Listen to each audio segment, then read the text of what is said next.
आज आहे 14 मे 2026. आजच्या दिवसाचे जेवढेही चालू घडामोडीचे महत्त्वाचे टॉप प्रश्न बनत असतील ते सर्व प्रश्न आपण या व्हिडिओच्या माध्यमातून पाहणार आहोत. तरी सर्वप्रथम आपण जर नवीन असाल, पहिल्यांदा या चॅनलवरील व्हिडिओ पाहत असाल तर चॅनलला या ठिकाणी अवश्य सबस्क्राईब सुद्धा करून घेऊ शकता. ठीक आहे, चला तर मग आपण आजच्या व्हिडिओला सुरुवात करूया.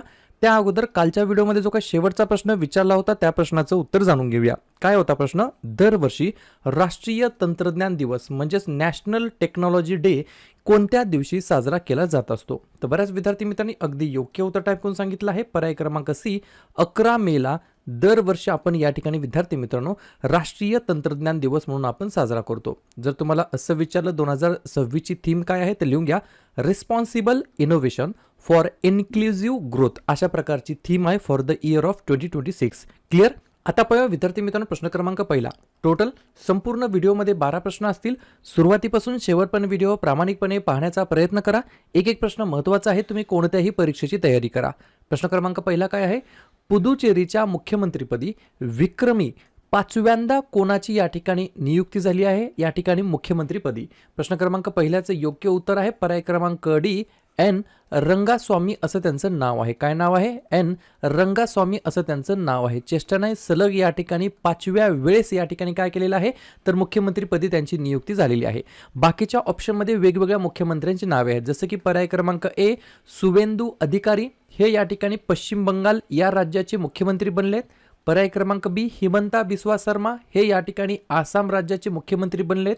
पर्याय क्रमांक सी सी जोसेफ विजय, हे या ठिकाणी तमिळनाडू राज्याचे या ठिकाणी मुख्यमंत्रीपदी त्यांनी या ठिकाणी शपथ घेतलेली आहे. आणि पर्याय क्रमांक डी एन रंगास्वामी, हे या ठिकाणी पुदुचेरीचे मुख्यमंत्री बनले, जे की 5व्या वेळेस या ठिकाणी ते मुख्यमंत्रीपदी या ठिकाणी त्यांनी शपथ घेतलेली आहे. ठीक आहे, पुढचा प्रश्न प्रश्न क्रमांक दुसरा.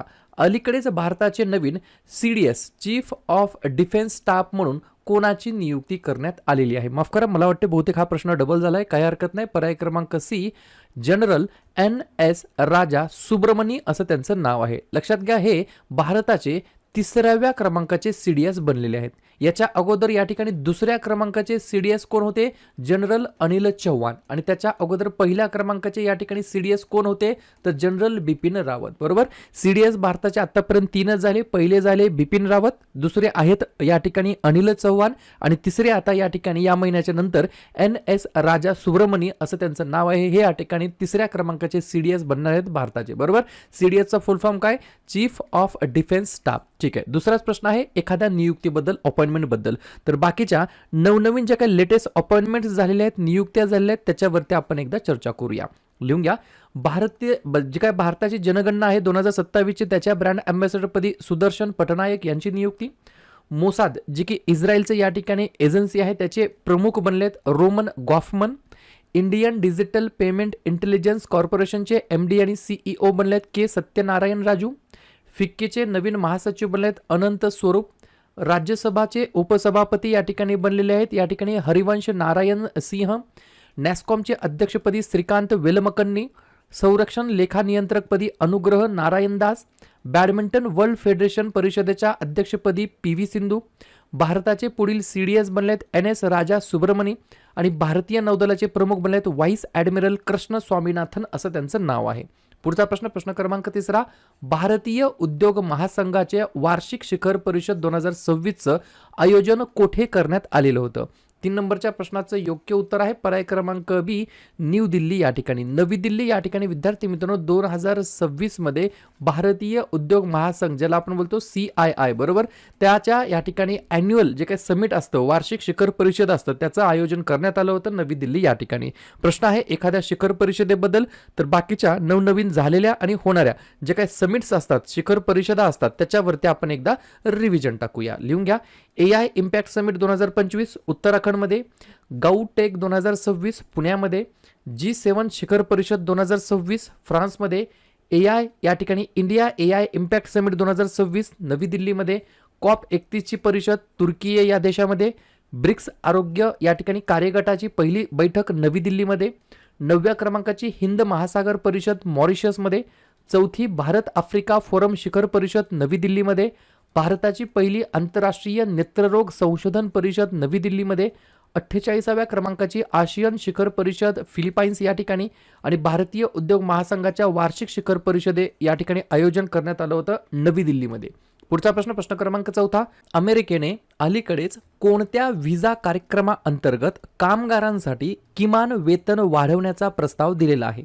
4थ्या नंबरच्या प्रश्नाचं योग्य उत्तर आहे पर्याय क्रमांक ए, H1B व्हिसा. बरोबर, H1B व्हिसा असलेल्या या ठिकाणी कामगारांसाठी या ठिकाणी किमान वेतन वाढवण्याचा प्रस्ताव दिलेला आहे. कोणी? अमेरिकेने. बरोबर, व्हिसा कार्यक्रमाअंतर्गत. उद्देश काय याच्या मागचा? तर परदेशी कामगारांना अमेरिकन नागरिकांपेक्षा कमी पगारावर कामावर ठेवण्यापासून नियोक्त्यांना रोखणे आणि अमेरिकन कामगारांच्या पगाराचे संरक्षण करणे या उद्देशाने अशा प्रकारचा वेतन वाढवण्याचा प्रस्ताव दिला आहे अमेरिकेने. बरोबर, H1B व्हिसा या ठिकाणी कामगारांसाठी. अमेरिका, USA म्हणजेच युनायटेड स्टेट्स ऑफ अमेरिका वर्तमानमध्ये 47व्या क्रमांकाचे अध्यक्ष आहेत डोनाल्ड ट्रम्प. राजधानी आहे वॉशिंग्टन आणि चलन वापरलं जातं डॉलर. पुढचा प्रश्न क्रमांक 5.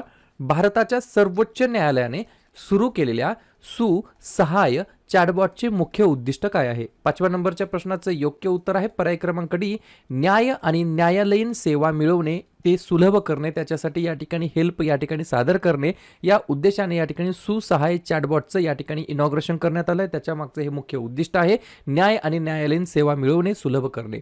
पुढचा प्रश्न क्रमांक 6. भारताने अलीकडेच कोणत्या आगामी जनगणनेसाठी जनगणना कर्मचाऱ्यांकरिता QR कोड सक्षम ओळखपत्रे सादर केलेली आहेत? 6व्या नंबरच्या प्रश्नाचं योग्य उत्तर आहे पर्याय क्रमांक सी, सेन्सस 2026. म्हणजेच काय? या ठिकाणी जनगणना 2026 या जनगणनेसाठी या ठिकाणी काय केलेलं आहे तर जे काही जनगणना कर्मचारी आहेत त्यांच्यासाठी QR कोड सक्षम ओळखपत्रे सादर केलेली आहेत. उद्देश काय? तर जनगणना 2027च्या क्षेत्रीय कार्यक्रमादरम्यान सुरक्षितता, पारदर्शकता वाढवणे आणि बनावटगिरीला प्रतिबंध करणे या उद्देशाने या ठिकाणी अशा प्रकारचं काय केलेलं आहे डिसिजन घेण्यात आलेलं आहे. पुढचा प्रश्न क्रमांक 7. ज्यूट पीक माहिती प्रणाली JCIS. बरोबर, ज्यूट पीक माहिती प्रणाली ज्यूट क्रॉप इन्फॉर्मेशन सिस्टम ही इस्रो आणि कोणत्या संस्थेच्या सहकार्याने लागू करण्यात आलेली आहे? 7व्या नंबरच्या प्रश्नाचं योग्य उत्तर आहे पर्याय क्रमांक बी, ज्यूट कॉर्पोरेशन ऑफ इंडिया आणि इस्रो या दोन संस्थेच्या सहकार्याने लागू करण्यात आलेली आहे JCIS. म्हणजेच काय? Jute crop information system. त्याच्या मागचा उद्देश काय?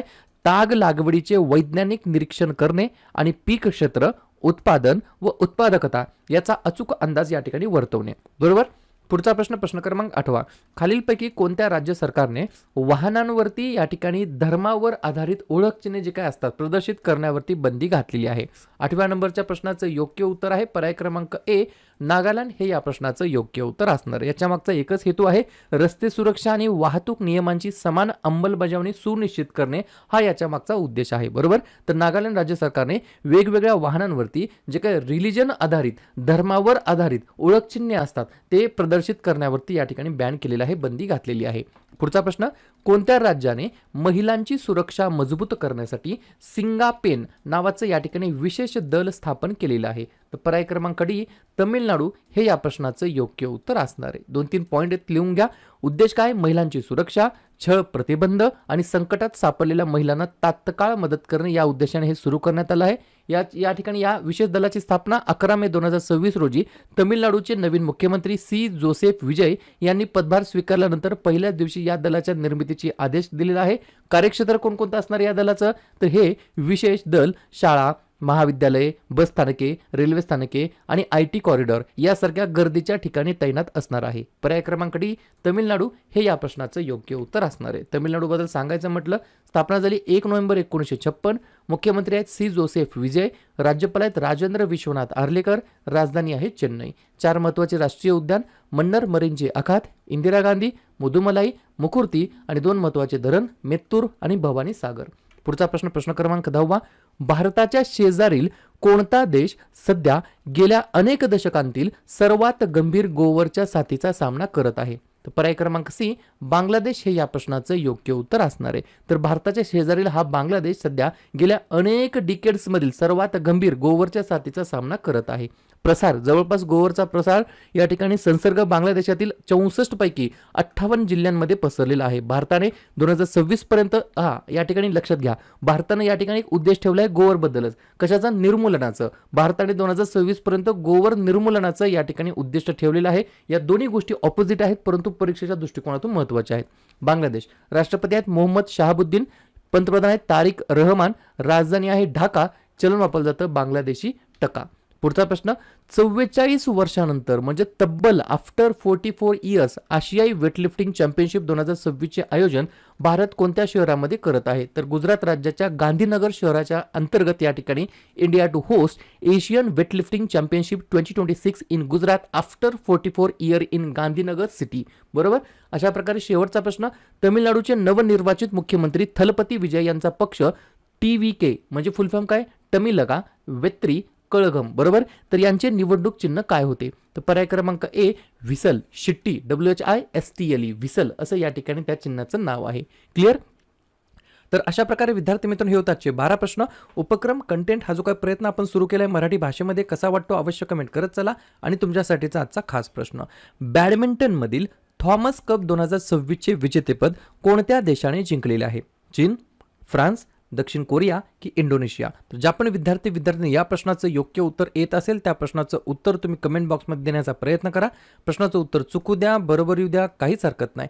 ट्राय करणं, प्रयत्न करणं सर्वात जास्त महत्त्वाचं आहे. आणि दुसऱ्या दिवशी येऊन आपण दिलेल्या प्रश्नाचं उत्तर हे बरोबर आलं की चुकलं, दुसऱ्या दिवशी येऊन नेहमी चेक करणं, अभ्यासामध्ये कन्सिस्टन्सी मेंटेन ठेवणं हे सगळ्यात जास्त महत्त्वाचं ठरणार आहे. मे महिन्यातील जेवढेही महत्त्वाचे दिवस असतील त्याच्यावरती आपण एकदा रिव्हिजन टाकूया. लिहून घ्या. 1 मेला आंतरराष्ट्रीय कामगार दिवस, महाराष्ट्र आणि गुजरात राज्याचा राज्य दिवस आणि उज्ज्वला दिवस. 2 मे जागतिक ट्यूना दिवस, 3 मे जागतिक पत्रकार स्वातंत्र्य दिवस, 4 मे कोळसा खाण कामगार दिवस. मे महिन्याच्या पहिल्या मंगळवारी म्हणजेच यावर्षी 5 मेला जागतिक दमा दिवस, 7 मे जागतिक ॲथलेटिक्स दिवस, 8 मे जागतिक रेड क्रॉस दिवस, 11 मे राष्ट्रीय तंत्रज्ञान दिवस, 12 मे आंतरराष्ट्रीय परिचारिका दिवस, 14 मे जागतिक स्थलांतरित पक्षी दिवस, 15 मे कुटुंबाचा आंतरराष्ट्रीय दिवस. मे महिन्याच्या तिसऱ्या शनिवारी म्हणजे यावर्षी 16 मेला सशस्त्र सेना दिवस, 17 मेला जागतिक दूरसंचार दिवस आणि जागतिक उच्च रक्तदाब दिवस, 18 मे जागतिक एड्स लस दिवस आणि आंतरराष्ट्रीय संग्रहालय दिवस, 21 मे दहशतवाद विरोधी दिवस, 22 मे जैविक विविधतेसाठी आंतरराष्ट्रीय दिवस आणि 31 मे तंबाखू विरोधी दिवस आणि पुण्यश्लोक अहिल्याबाई होळकर यांची जयंती. क्लिअर? तर लगेच काय करूया, एप्रिल महिन्यातील जेवढेही महत्त्वाचे दिवस असतील त्याच्यावरती आपण एकदा रिव्हिजन टाकूया. लिहून घ्या. 1 एप्रिल ते 7 एप्रिल अंधत्व प्रतिबंध सप्ताह, 2 एप्रिल आंतरराष्ट्रीय बालपुस्तक दिवस, 4 एप्रिल खान जागृतीसाठी आंतरराष्ट्रीय दिवस, 5 एप्रिल राष्ट्रीय सागरी दिवस, 7 एप्रिल जागतिक आरोग्य दिवस, 9 एप्रिल जलसंधारण दिवस, 11 एप्रिल महात्मा ज्योतिबा फुले यांची जयंती आणि जागतिक पार्किन्सन्स दिवस, 13 एप्रिल जालियनवाला बाग स्मृती दिवस, 14 एप्रिल डॉक्टर बाबासाहेब आंबेडकर यांची जयंती, 15 एप्रिल जागतिक कला दिवस आणि जागतिक सांस्कृतिक दिवस, 16 एप्रिल जागतिक ध्वनी दिवस, 18 एप्रिल आंतरराष्ट्रीय स्मारके व जागा दिवस आणि जागतिक वारसा दिवस, 21 एप्रिल भारतीय नागरी सेवा दिवस, 22 एप्रिल जागतिक पृथ्वी दिवस, 23 एप्रिल जागतिक पुस्तक दिवस आणि इंग्रजी भाषा दिवस, 24 एप्रिल भारतीय पंचायती राज दिवस, 25 एप्रिल जागतिक मलेरिया दिवस, 26 एप्रिल जागतिक बौद्धिक मालमत्ता दिवस आणि 29 एप्रिल आंतरराष्ट्रीय नृत्य दिवस. क्लिअर?